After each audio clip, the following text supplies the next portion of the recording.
Davrani kengroq oling. Anvar tog'am o'ynasin.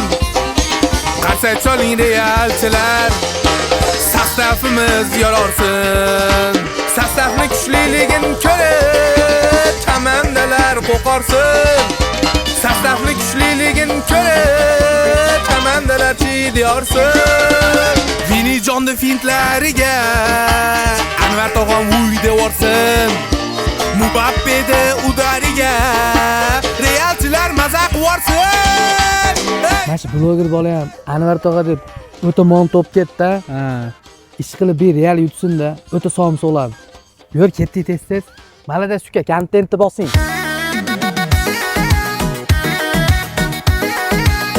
Gai akam pravamni olib qo'ydi. Mashinamni shtrafnoyga tiqib qo'ydi.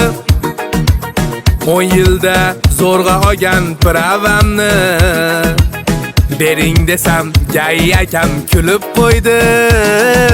Gai akam mehribonim zo'rda, zo'rda. Peshoxodga qaramabman-da, men ko'rda.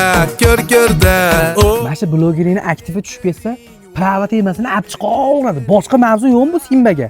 Ijodda endi rais. Ha bu ijod emas-da bu. Bu kalachi bu. Nima yangilik edi o'zi? Yuraver kelgan aytaman. Olib, irg'itib pravasini.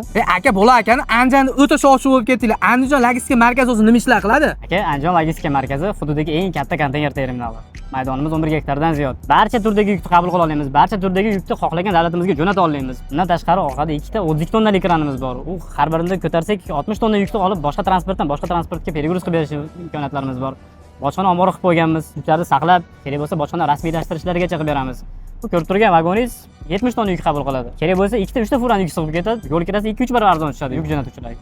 Aka, hozir yuklarimni bersam furadan 2 barobar arzonga jo'natamanmi? Bundan keyin Andijon logistika markaziga murojaat qilaman. Qara, qo'yim qochib ketyapti, Qara!